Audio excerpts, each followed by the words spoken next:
Hello সবাইকে। আজকে প্রায় ১.৫ থেকে ২ মাস পরে ভ্লগ দিচ্ছি। আসলে ভ্লগ দেওয়ার মতো কোনো পরিস্থিতিতে আমরা কেউই ছিলাম না। না ছিল দেশ, না ছিল দেশের মানুষগুলা। দেশের যে পরিস্থিতি সেখান থেকে ভ্লগ দেওয়া আসলে খুবই বেমানান। তো যাই হোক এই ভ্লগটা করে রাখছিলাম অনেকদিন আগে। তো সেটাই আপনাদের সবার সাথে শেয়ার করতেছি। আমার বেলকুনিতে সবথেকে পছন্দের জিনিস যেটা আমার সেটা হচ্ছে এই চৌবাচ্চার ভেতরে মানে কি বলবো এই ছোট্ট অ্যাকুরিয়াম বলতে পারেন, টেরারিয়াম বলতে পারেন যেটা আপনি কমফোর্ট ফিল করেন আপনি সেটাই বলতে পারেন। তো এখানে লাগানোর জন্য ৩-৪ পদের আমি শ্যাওলা নিয়ে আসছি কিনে। তো এগুলাই যখন লাগাবো তো ভাবলাম আপনাদের সবার সাথে শেয়ার করি।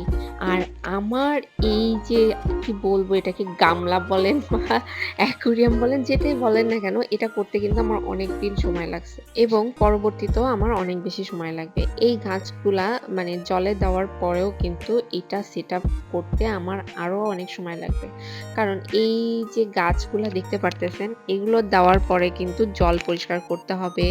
আবার ২-৩ বার জল পরিষ্কার করে সুন্দর একটা মানে কি বলবো একটা সামঞ্জস্যতায় আসার পরে কিন্তু এখানে আমি ছোট, ছোট গাপ্পি ফিশগুলা দিব। তো এভাবেই পর্যায়ক্রমে যে পাথরগুলা দিয়ে রাখছিলাম ১ম এ সেগুলো উঠাবো। তারপরে এই কয়েন প্লান্ট এত পরিমাণ রাখলে আমার এই ছোট, ছোট এই গাছগুলা কিন্তু দেখা যাবে না। তাই কয়েন প্লান্ট গুলা সব উঠায় ফেলতে হবে এবং একটা সাইডে বা একটা পাশে কিন্তু এই কয়েন প্লান্ট গুলা সেট করতে হবে।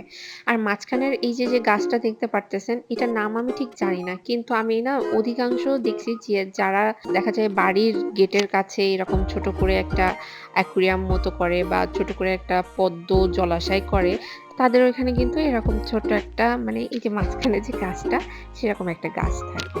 আমার কিন্তু দেখে খুব লোভ লাগে। মানে আমি অনেকদিন ধরে টার্গেটে ছিলাম যে কবে আমি এরকম একটা তৈরি করতে পারবো। আসলে দেখেন এদের কিন্তু খুব বেশি মানে ভালো মাটি বা কোনো কিছুই লাগে না। তো আমি একটা জিনিস চিন্তা করতেছিলাম যখন আমার গাপ্পি ফিশগুলো আমি এখানে দিব, গাপ্পি ফিশের জন্য কত না খাবার থাকবে, তাই না? এই ছোট, ছোট পোকা হওয়াতে কিন্তু আমার অনেক বেশি সুবিধা হয়ে গেল। কারণ যখনই এই মাছগুলো এনে আমি এখানে সেট করব তখনই কিন্তু মাছের অনেক সুন্দর খাবার হয়ে যাবে। আর এদিকে এই পাথরগুলা এখন ধুতে হবে।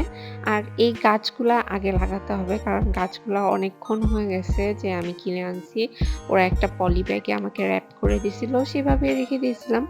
আর এখন এই যে দেখেন, আমি ১ম এ চাইছিলাম যে প্রত্যেকটা স্টিক আমি ২ টো ৩ টে করে নিবো। কিন্তু পরে চিন্তা করলাম যে না, কিছুদিন মানে ১ মাস বা ১.৫ মাস ২ মাস যেতে না যেতেই কিন্তু এই গাছগুলা ভরে যাবে একদম। তখন দেখা যাবে আমারই উপরে, উপরে ফেলে দিতে হবে বা কাউকে দিয়ে দিতে হবে।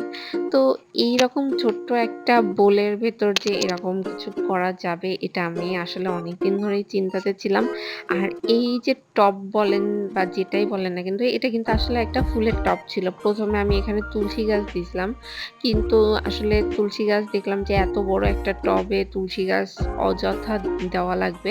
তো সেজন্য চিন্তা করলাম যে না ছোট একটা টবে সেট করি। আর আমি এটাতে এরকম করে ছোট্ট একটা মাছের জলাশয় মতো করতে পারি। আসলে দেখেন গাপ্পি ফিশ যদি আপনি এখানে দেন বা এখানে যদি গাপ্পি ফিশ দেওয়ার চিন্তাভাবনা করেন তাহলে কিন্তু আপনার কিন্তু অক্সিজেন লাগবে না। জাস্ট একটু আলো বাতাস পূর্ণ জায়গা হলেই কিন্তু আপনি অনেক সুন্দরভাবে এখানে গাপ্পি ফিশ দিয়ে রাখতে পারবেন। আর এখন এই যে কাদার জল এটার ভিতরে কিন্তু এই গাছগুলো সুন্দরভাবে সেট করে দিতে হবে। আর এরপরে কিন্তু আস্তে, আস্তে সবকিছু পরিষ্কার করে নিতে হবে। তো এখন মোটামুটি আমার এই সাইডটা কমপ্লিট। আর কয়েন প্লান্ট গুলো আরেকটু উঁচু করে দিতে হবে। আর এখানে তো কয়েন প্লান্টের এই দেখেন শিকড়গুলো খুব তাড়াতাড়ি ছড়ায় ছিটায় যায় আর খুব তাড়াতাড়ি কিন্তু কয়েন প্লান্ট বাড়ে। এগুলো আমি আসলে হাদিস পার্কের ভেতর যখন হাঁটতে গেছিলাম ওই সময় উঠায় নিয়ে আসছিলাম। আমার মার বাসায় রেখে আসছি কিছু, আবার কিছু এই ছোট এই বোলটার ভেতরে দিলাম। আর এদিকে দেখেন আমার কিন্তু প্রায় পরিষ্কার কমপ্লিট। আর যেহেতু জল অনেকটা উপর পর্যন্তই উঠবে সেখানে কিন্তু কয়েন প্লান্ট গুলো যদি একটু উঁচু হয়ে থাকে তাহলে কিন্তু সবথেকে ভালো হবে।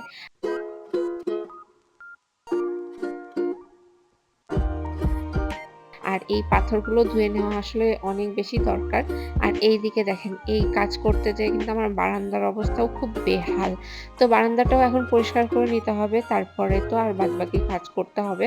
আর এইদিকে আমার বাবুই পাখির বাসাটা দেখেন, এটার মধ্যেও কিন্তু ডেকোরেশন করতে আমি ভুলিনি। তো আপনারা একটু হোল্ড করেন।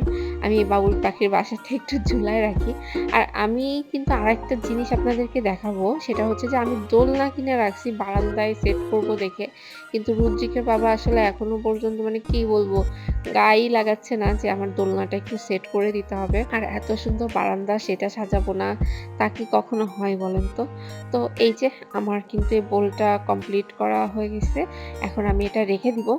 আর এটা কিন্তু পুরা ১ থেকে ২ টা সপ্তাহ আমার সময় লাগবে যে এর পরবর্তীতে এখানে আরো পাথরগুলা দেইনি। পাথরগুলা ধুয়ে রাখছি। এই কাদা জলটা একদম সেট হয়ে গেলে তারপরে পাথরগুলা দিব।